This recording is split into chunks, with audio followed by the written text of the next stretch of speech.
Hey, what's up, guys? How you doing? It is me, Lasty here. Welcome today to a brand new episode of the FC24 Ultimate Team Road to Glory, episode number 233 today. Happy Sunday, ladies and gentlemen. I am still recording these before watching the Ipswich match yesterday, so I don't know if we are now a Premier League team or if it didn't happen and we're now in the playoffs. So that's why I won't show too much emotion today, but I will know more for tomorrow's video. Feel free to let me know what happened in the comments section below. If you enjoyed today's video, please do sit back, relax and enjoy.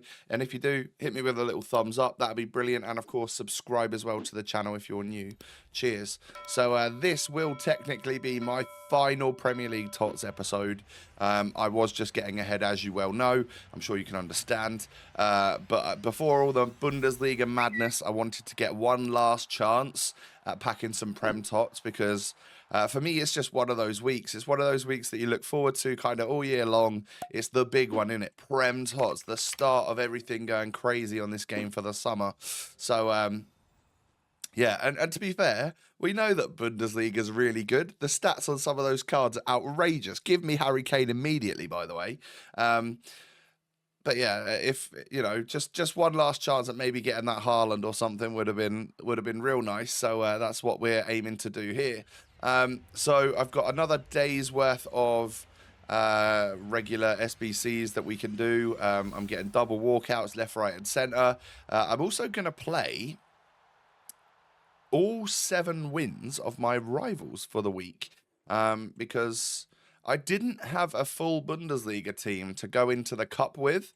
I didn't really want to go out and spend coins or anything. So I figured I'd probably get some Bundesliga players over the coming days that can go into the squad for the cup. And then that will be what we, end up doing. But we end up getting a TOTS here. We get Jamaican striker from Manchester City Women. And that's the start of a double walkout.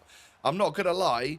I thought that the one behind it would have to be a higher rating. So I was like ready for Virgil or Haaland to walk out. But it's because Ben White is a regular TOTS item and Bunny Shaw was a TOTS plus. I think that's why the higher rated one came out first. But I was actually really, really buzzing to get this card because look at those stats right there. And the little TOTS plus thing means that it's going to be super easy for me to get the chemistry. We have got 2 very, very good playstyle pluses on this card. And this Team of the Season plus item walks straight into my starting 11. I'm looking forward to testing her out, seeing how good she is on the game. Flawless in terms of aerial ability. So I wonder if that's an aspect that I can add to my game. So anyway, yeah, I mean, hell of a pack to get. Nice double walkout Team of the Season. Ben White, who we'd already got, but of course I can pop into an exchange, or actually I'm going to put Ben White into, I may have already done it, pop him into part of the Wan-Bissaka SBC that we're halfway through, and I was trying to get some nice high-rated cards here that could also go into the Wan-Bissaka SBC, so that's why we're doing a little batch of 10 player picks right now, and it went actually quite well. I got couple 87s, the odd 89. These are what I'm going to be popping into the next squad, the 89 overall rated squad, to finish off Aaron Wan-Bissaka. 92 overall rating. I don't have like a major use for this card at the moment. I'm just thinking at some point I probably will. If not, it might have been one of those SBCs that I look back on and think, oh, maybe I shouldn't have bothered doing that. But let's face it, you can constantly get fodder on this game. And if I hadn't have done this, then I would have just had the fodder to maybe go into like the Leroy Sané SBC or whatever's out now. So it's sort of like swings and roundabouts, really, isn't it? And this, to me, looks like quite a cool card. So I was happy to unlock it. And of course, we ended up using some of our duplicates there, which was very, very nice. So, of course, when it comes to Team of the Seasons being packed here on my channel, on the RTG, I am still at a grand total of 1 tradable Team of the Season. Now, part of that is because most of the packs I open on this game are untradeable. And if they are tradable, they're like marquee matchups where you're not really getting big enough packs to secure a dub like a TOTS. But the one tradable one I got was from a preview pack, of course, in yesterday's slideshow of an episode. Once again, apologies for that. I mean, there was just so much content that I wanted to show you, and despite it not coming out very well, I still wanted to show you. So I hope that didn't get too much abuse. But anyway, we move on. Obviously, today's episode is working as it should. I am still trying to figure out what on my PC makes things go a bit dodgy every now and again. But into Rivals we go. It took me a couple of games to actually get a win. Don't forget, I'm now in Division 2. That is proper nosebleed territory for me. It is not where I really should be. Well, I guess it is exactly where I should be. But the people in this division, they're not messing about. They are not messing about. At my level, anyway, you know, compared to what I can do on this game, I am properly struggling. So you may see my 7 victories here. Some of those games do come in a row. I do end up winning a few in a row. But the majority, I mean, I quit quite a few games when I was a couple goals down or constantly playing against like just mega squads. I mean, look at this right here. These teams are awesome. They're really, really cool. And I know my team looks exactly like this as well. I've got a really, really stacked team. I think that's a major reason as to why I managed to get here up into Division 2. And obviously Salah's pretty helpful because his finesse shot is just almost like a guaranteed goal. Because you can actually shoot both sides. I know everyone knows Salah is a super left-footed player, but you can quite happily shoot with his right foot, especially if you time it. If you hit the finesses and time them green on Salah's right foot, then they're obviously extremely accurate.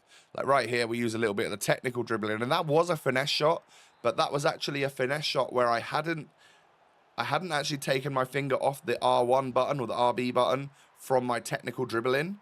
So it does like a weird animation. Sometimes it works out really well. Sometimes you need to let your finger off and then press it again for the finesse shot for it to be successful.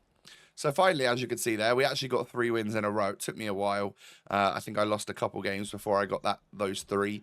And then we continue to come up against really solid squads. This guy's got a red Hullet and Nkunku. He's part of the 0.7% that got Team of the Year Messi. So I was expecting a fairly tough game. Now, Nkunku knocks one through to Leo Messi. And after constantly shooting across goal for the first 20-odd minutes of the game and me managing to save it with a little bit of goalkeeper movement, my opponent finally realised that actually I don't cover my near post very well. And he could score to go 2-0 up. But we are going to work our way back into this one. Salah knocks it back to Danjuma, who smacks that one into the back of the net. And then he's going to end up getting an opportunity for a finesse there. Good save by Petr Cech, but it's not out. The ball's not out of play. Kaká can knock it back into Salah. Salah can just find Bunny Shaw, and after a little bit of scrappiness, that ball flies into the back of the net. And we are back in this game at 2-2. And then we're pushing for the winner. And then a super sub and Nkunku's on, whips it back post. Bunny Shaw is there to either get her head on it or to just absolutely volley it home like she did that time. And then Nkunku, I mean, I should have scored first effort there, but it took me like 2 or 3 attempts to actually see that ball into the back of the net. And that's when the rage quit happened. So maybe this was actually 4 wins in a row. Did I? No, I didn't. I must have lost because I'm not still on the hot streak. But we did manage 3 wins in a row in Div 2, which I thought was quite good. Another crazy team, this time Cole Palmer, Lauren Hemp. Seeing a lot of Team of the Year Wendy Renard in the squads higher up the divisions, who I haven't really seen for a while. So that was strange. I did actually go 1-0 up off of kickoff with Kaká with a red-timed volley, which was odd, but Lauren Hemp equalises. She's got a really cool card, actually, and it's not one that I have matched up against often, so it's a difficult one to defend against. I don't know all about that card, if I'm honest, but Salah scores a worldie of a finesse, just like a hit and hope one. A couple minutes later, I'm through again, and as you can see, I've netted with Mo Salah. He's then got properly annoyed and absolutely slid me with Wendy Renard, got sent off, and then rage quit. Lovely stuff. I'm going to have a drink so that I don't sound quite so, like, tinny with my current throat issues. Anyway, we're up to 5 victories for the week. Into the next game we go. And McAllister, I mean, I on my controller, whenever I knock it out on the edge of the box, I've always queued up a power shot volley.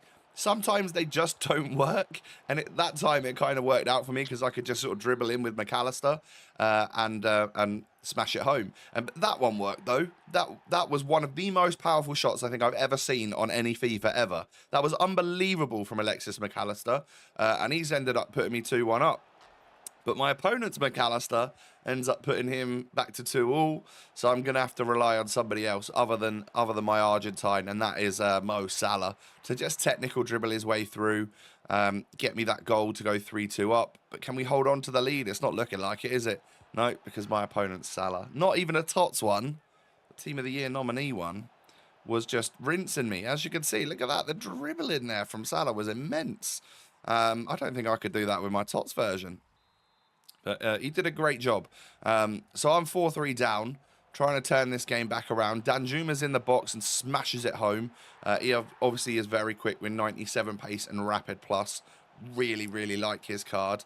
And then super sub Connor Chaplin's on the pitch, and I get so lucky to turn the game around, to go 5-4 up. And then my opponent obviously went a little bit more attacking. That opened the gap for me a little bit, and I smash home there with a green-timed powerful shot there from Mo Salah. He'd actually moved his goalie that way, as you can see in that slow-mo replay of it. But I still shot the same way the goalie went, because once I've got it in my head how I'm going to shoot, I pretty much can't change my decision on it. I kind of like stick with it. Sometimes that works. Sometimes it really, really doesn't. But anyway, into the final game of the episode, which means I must win this one, right, to go for 7 wins for the week. Kaká whips a beautiful ball over to Mo Salah. Unfortunately for Laurent Blanc, he sort of misses it. Rather than play the sweat across, I just finessed it in at the near post with Salah's weak foot. So that's put me 1-0 up. He's then got a penalty with Puskas, which I end up baiting him with the goalkeeper movement and save it down the middle. Can I then hit him with a misery compiler by going 2-1 up? I sure can. That wasn't the easiest of balls into the box there for Buddy Shaw to get on the end of, but she volleyed it in the end. So we go 2-0 up. And then at the start of the second half, Danjuma just runs past everyone with his rapid plus. Green time bangs it into the back of the net. And that's pretty much where my opponent had enough. So a 3-0 victory. I didn't progress much through Division 2, but I really don't intend to. I get, at this point, if I can get 7 wins every week throughout TOTS, I'll get a red TOTS player pick and some really good packs every week. And it's, you know, it took a couple of hours to get those victories, but that's not the end of the world. I could still manage it, and I think it should get easier and easier as the season goes on, because people that have come from Division 3 and Division 4 will get in eventually. So I'm hoping that is the case. Now, this was my very final stand for Prem Tots. Complete marquee matchup, see if we can pack one tradable. You could probably already guess what happens because, well, you know, it's marquee matchups packs. They're not exactly brilliant, are they? But it was my very final chance to get them. I thought about maybe saving them for the 6 p.m. on the Friday night when the Bundesliga TOTS dropped. But I thought, well, I'll get new 84 times 7s then. And then there'll be an onslaught of packs that I can earn through the tournament, the objectives, and all of that stuff. So I don't need to save packs anymore, right? You know, normally you save up for the first week of TOTS, and then you save up for Prem TOTS. But then after that, there's no point, right? So obviously with this being the last chance for me to get a Prem TOTS, it was probably about 10 or 15 minutes before Bundesliga TOTS dropped, where that pop would have ended up being blue. But I probably wouldn't have packed it because the pack weight would have been totally different. So yeah, don't worry. I didn't get screwed out of packing TOTS Pop. It's a fun one to say. She's 5-star, 5-star, by the way. Looks absolutely immense. I'm imagining she's probably quite expensive. But I also imagine there's probably some cheap-ish gems out there from Bundesliga TOTS, which I would be excited to try over the next few days. If I could somehow pack Georgia Stanway this week, that would be immense, because she's got an even better card than the 93 fantasy one that we've got here. Wait, is she only a +1? Oh, my voice is really starting to go. It's lucky we've come to the end of the episode. I thought maybe she was a 96, but she might be a 94, you know. I'd have to look into that, because maybe we don't actually need to pack Stanway. We need to pack someone like Harry Kane instead. That'd be cool. But my friends, thank you for watching today. Croaky last is going to go. It could be even worse tomorrow. I'm likely to be hungover either from celebrations or commiserations. So yeah, this is about as good as I'm going to look for a while. There's no doubt about it. Have a great day, ladies and gentlemen. Take it easy. Thanks for watching. Subscribe to the channel. Hit the thumbs up. All of that good stuff. And I'll see you in the next one. Peace.